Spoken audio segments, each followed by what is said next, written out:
Caros amigos telespectadores, graça e paz a todos vocês, em nome de Deus o Pai e de seu Filho Jesus.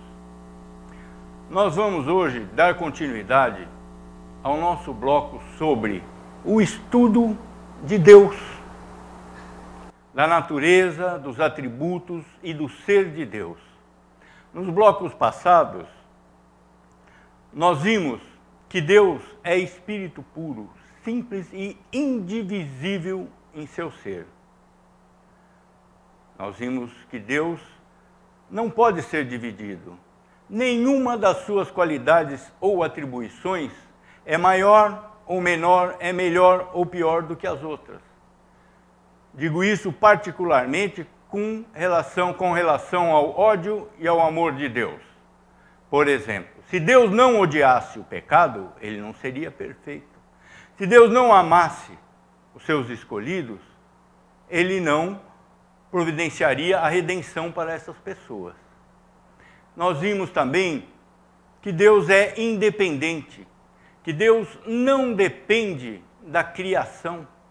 A criação do mundo, dos homens e dos anjos é um ato de misericórdia de Deus, não é uma necessidade intrínseca de Deus. Deus não tem necessidades, ele é perfeitamente feliz em si mesmo. Essa é a razão da Trindade Divina. E isso é por razão da Trindade Divina.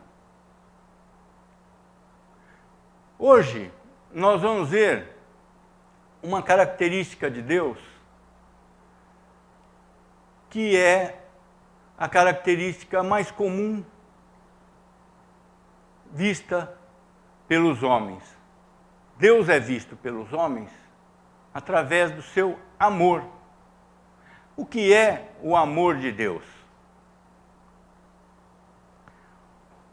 O amor de Deus é aquela qualidade pela qual Ele providenciou a redenção de algumas pessoas dentro da humanidade caída. Nós não podemos ver esse amor de Deus como um amor humano, um amor de emoções, um sentimento emocional forte e diferenciado por uma pessoa, por um objeto, por alguma coisa. Porque esse amor emocional das pessoas, ele é mutável. Nós vemos isso claramente. As pessoas se casam, se amando poderosamente, daqui a pouco elas estão se separando, odiando um ao outro. Não é assim o amor de Deus. Porque Deus é imutável em todos os seus atributos, em todo o seu ser. Se Deus ama uma pessoa, ele jamais irá odiar essa pessoa. O amor de Deus é firme, é eterno, é imutável. Agora vocês poderão me perguntar, como que alguém imutável, que não tem paixões em si mesmo, pode amar? É realmente difícil para o homem entender isso. Como que uma pessoa imutável ama?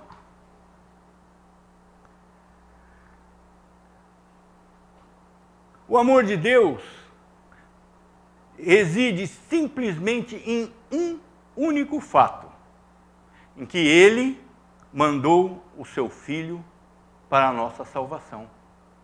Nisso se manifestou o amor de Deus, uma vez por todas. Uma vez por todas. O amor de Deus se manifestou na eternidade, quando Ele, lá na eternidade, escolheu um povo dentro de toda a história da humanidade, do começo ao fim da humanidade. Deus escolhe esse povo, entrega este povo nas mãos do Verbo de Deus, do seu Filho. O Filho assume a redenção desse povo. E o Espírito Santo aplica e opera a redenção nesse povo. O amor de Deus se manifesta através de todas as pessoas da Trindade Divina. Vejamos o que nos diz o apóstolo João.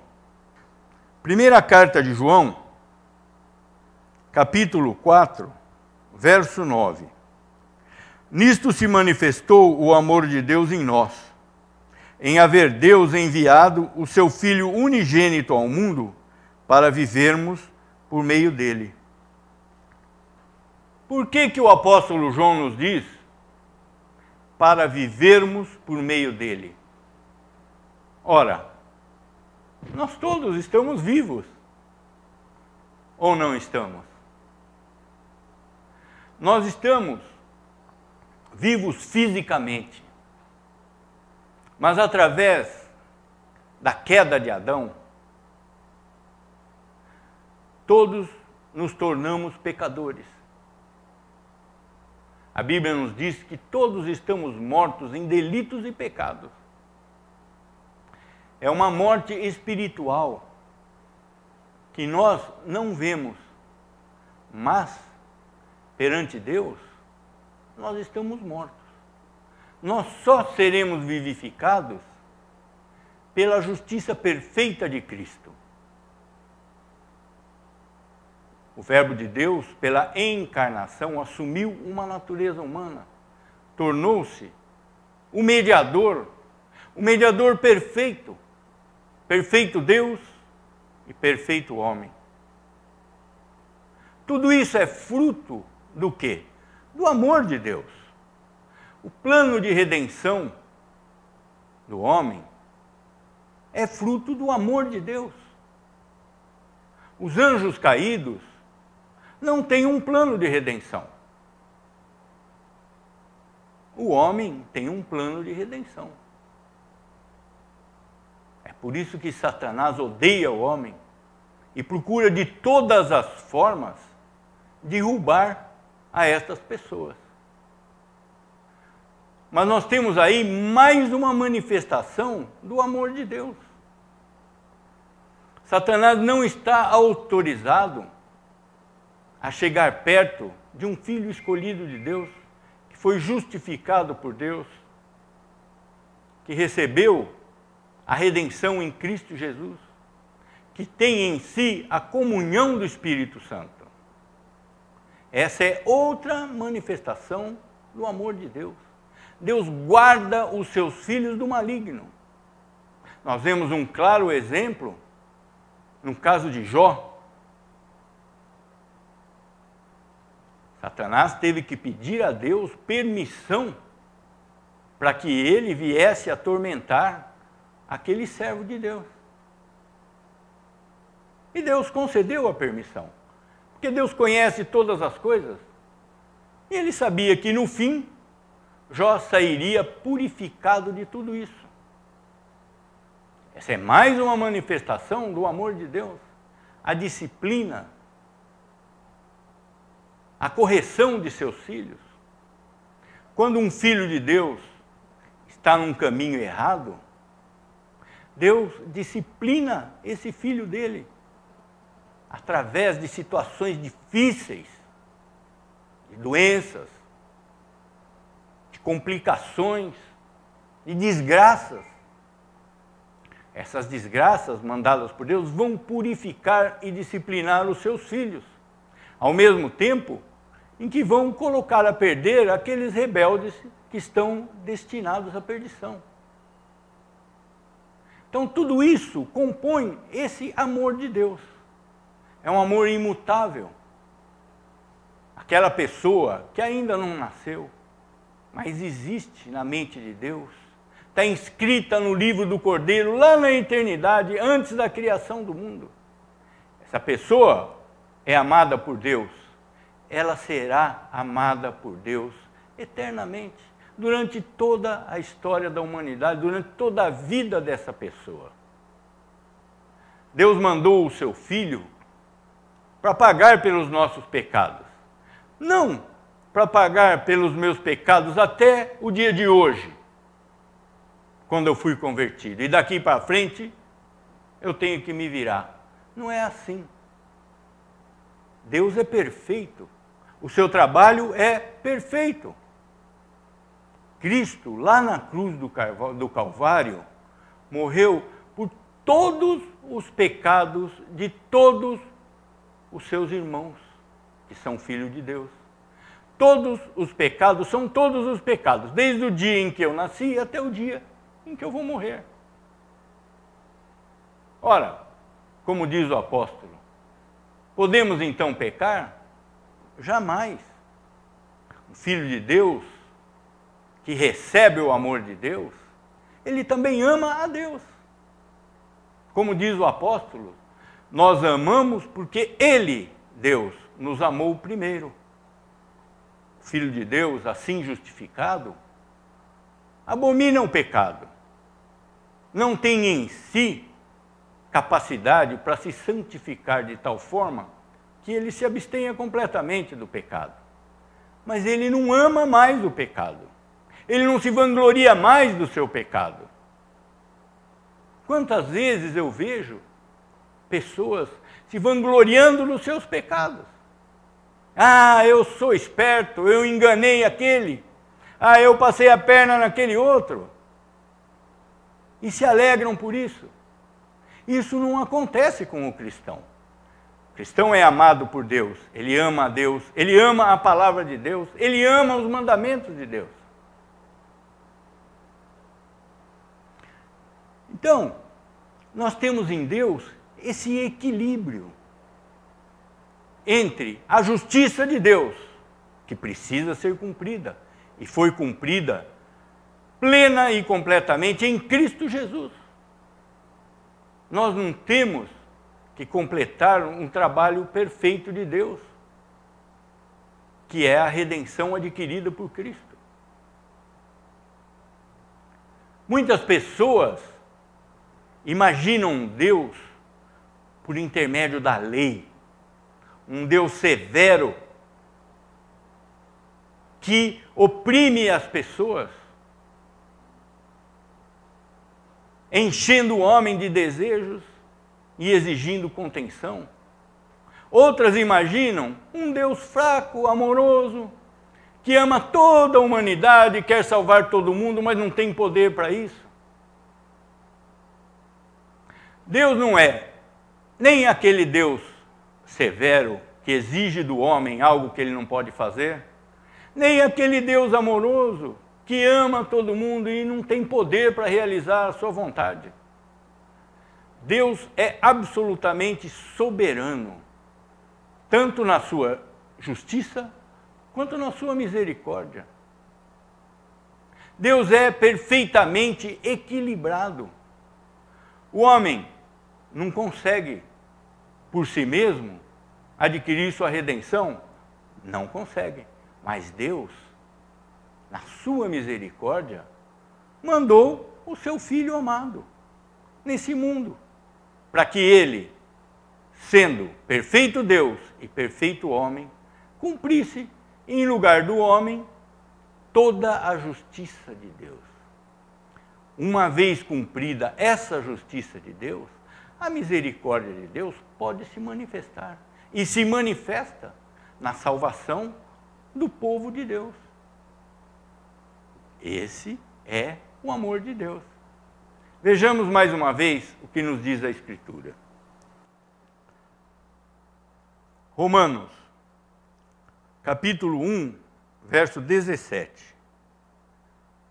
Visto que a justiça de Deus se revela no Evangelho de fé em fé, como está escrito, o justo viverá pela fé. O que quer dizer isso? A fé não é algo que o homem possa desenvolver pela sua própria capacidade. Quando Deus salva uma pessoa, Ele dá a essa pessoa a fé. A fé é um dom de Deus. A Bíblia nos diz isso claramente. Deus, pelo seu amor, não somente salva, não somente justifica uma pessoa, mas coloca no caminho dessa pessoa todos os meios que conduzem à salvação. Deus dá a essa pessoa a fé. Deus dá a essa pessoa o arrependimento para a vida. Deus adota esta pessoa como filho. Tudo isso em um simples momento. Não existe vários passos na justificação. Não existe o fato de Deus salvar uma pessoa e essa pessoa ficar dependendo de uma segunda bênção, de um batismo no Espírito, do selo do Espírito, de aceitar Jesus no seu coração. Nada que acontece dentro da pessoa é importante na salvação. Porque a salvação é um ato de Deus. Nós já falamos aqui isso, mas algumas coisas têm que ser repetidas. A salvação não é nada que procede do homem. O novo nascimento é um dom de Deus, não é algo que o homem trabalhou para fazer. O penhor e o selo do Espírito são dados à pessoa no ato da justificação. É claro que esta pessoa vai crescer na graça, vai crescer no conhecimento de Deus, vai ser santificada ao longo da sua vida. Ao passo que essa pessoa vai crescendo na graça, ela vai procurando o conhecimento de Deus, ela vai desenvolvendo o amor pela palavra, o amor ao próximo, o amor a Deus. Mas não quer dizer que um crente que foi salvo há 20 anos atrás e um que se converteu hoje, aquele é mais salvo que esse? Não é. Por quê que não é? Porque todos são salvos pela justiça de um, que é Cristo. Então, para Deus, todos os cristãos são iguais. Nessa terra e no mundo do porvir. Porque ninguém foi salvo pela sua justiça própria. Todos foram igualmente salvos na justiça de Cristo. Então Deus vê esse cristão pela ótica do seu Filho, pela ótica de Cristo. Porque se Deus nos enxergar pelo que nós somos, ninguém será salvo. Então não importa o quanto essa pessoa trabalha na obra, o quanto essa pessoa se aperfeiçoou na palavra, no conhecimento de Deus, e o quão pouco tempo outra pessoa recebeu essa salvação. Nós temos um claro exemplo disso no ladrão que morreu na cruz ao lado de Cristo. Esse ladrão não foi batizado, nunca frequentou uma igreja, não fazia parte dos apóstolos, não era cristão, e, no entanto, ele se confessa no último instante de sua vida, e Jesus diz a ele: ainda hoje estarás comigo no paraíso. Não importa para Deus o que está dentro da pessoa. Mas nem por isso o cristão vai deixar de fazer o trabalho na obra, de procurar o conhecimento, de amar o seu próximo, de crescer na graça de Deus, porque vai estar dentro dele esse novo nascimento, esse novo homem que se sobrepõe ao velho homem. E o cristão não tem que ter essa coisa, essa vaidade: eu sou mais santo que aquele, eu sou melhor que aquele. Ninguém é melhor do que ninguém. O apóstolo Paulo, no fim de sua vida, nos diz que ele é o maior dos pecadores. O apóstolo Pedro diz a Jesus: afasta-te de mim, Senhor, sou um homem pecador. Davi se prostra junto a Deus e diz: o meu pecado está sempre em frente de mim. Isso somos nós. Mas o amor de Deus se manifestou de uma única forma em Cristo Jesus. Fora de Cristo não existe amor de Deus. Com Cristo, o amor de Deus é derramado sobre todo o seu povo. Muito bem, vamos ver mais algumas das qualidades de Deus. Deus é autossuficiente. O que quer dizer isso? Deus existe por si e em si mesmo. Nós fomos criados. O universo foi criado. A terra foi criada, o sol foi criado, os anjos foram criados. Tudo nesse mundo foi criado. Mas Deus existe. Nós vemos isso quando Jesus declara, antes que Abraão existisse, eu sou. Eu sou. Essa é a característica de Deus. Existir. Nós nascemos, somos criaturas. Deus não nasceu, não morrerá. Deus existe. Simplesmente existe. Existir é uma característica própria do ser de Deus. Ele existe. Nós estamos vivos. Nós estaremos junto a Deus na vida futura. Mas Deus existe, pura e simplesmente, sem comentários, sem nenhuma conotação. Existe. Eu sou o que sou. Esse era o nome de Deus, que nós conhecemos hoje como Javé ou Jeová.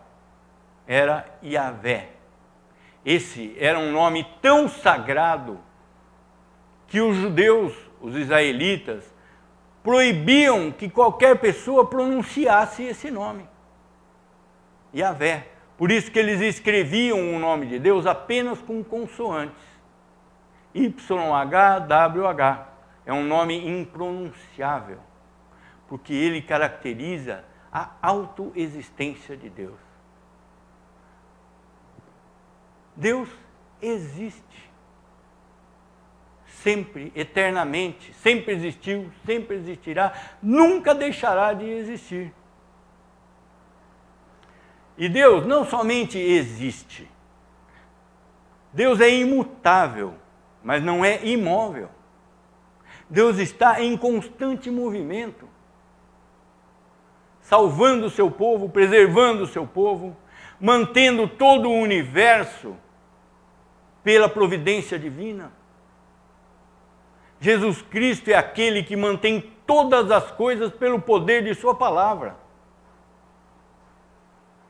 Isso tudo caracteriza o quê? A autoexistência de Deus, a autossuficiência de Deus. Vejamos o que nos diz o apóstolo Paulo no livro de Atos. Atos dos Apóstolos, capítulo 17, versos 24 e 25.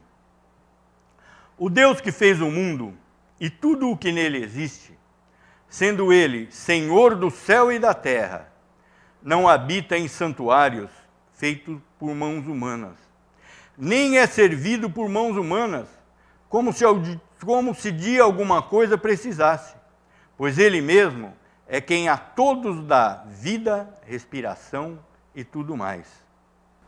O que o apóstolo está nos dizendo aqui? Da suficiência de Deus. Deus não precisa das suas criaturas. Deus é suficiente em si mesmo.